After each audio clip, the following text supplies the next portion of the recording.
ஆண்டவர் எனக்கு என்ன சொல்லுகிறார்னு கவனிக்கிறீங்களா? ஏசாயா 41:13 பயப்படாதே, நான் உனக்கு துணை நிற்கிறேன் என்று ஆண்டவர் சொல்றார். ஆங்கில வேதாமத்தில் என்ன எழுதியிருக்குன்னா, fear not, I will help you. நான் உனக்கு துணை நின்று உதவி செய்வேன். இன்னைக்கு யாரோ ஒருடைய உதவியை தேடுறீங்களா? உங்களுடைய சொந்த காரியம் அல்லது உங்களுடைய குடும்ப காரியம், பிஸ்னஸ் காரியம், ஊழிய காரியத்தில் யாராவது உதவி செய்தால் நல்லா இருக்கும் அப்படின்னு நினைக்கிறீங்களா? ஏதோ ஒரு உதவி, மனுஷ உதவி தேவைப்படும், இல்லை எல்லாருக்குமே அது தேவைப்படும். எனக்கு உதவி செய்யறதுக்கு அநேக மனிதர்களை கர்த்தர் பயன்படுத்துவதை நான் பார்த்திருக்கிறேன். அப்போ ஆண்டவர் சொல்றாரு, நான் உனக்கு துணையா இருக்கிறேன், நான் உனக்கு உதவி செய்யறேன், நீ பயப்படாத.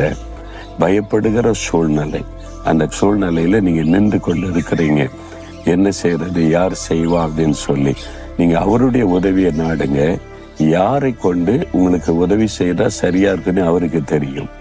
நீங்க ஆட்களை தேடுவதை விட அவர் கரெக்டான ஆளை கொண்டு வந்து உங்களுக்கு உதவி செய்து விடுவார். சில சமயம் ஆளை இல்லாம ஆட்டோமேட்டிக்கா ஆண்டவர் நடக்க வச்சிருவார். பிறகு எதுக்கு நீங்க பயப்படணும்? இல்லைங்க, இந்த மாதிரி இந்த ஆள்கிட்ட போய் யார் பேசுறது, எங்களுக்காக இந்த அதிகாரிகிட்ட யார் பேசுறது, எங்களுக்காக இதை யார் செய்யறது, இந்த வழக்கு நடக்கிறது யார் முடிச்சு வைக்கிறது?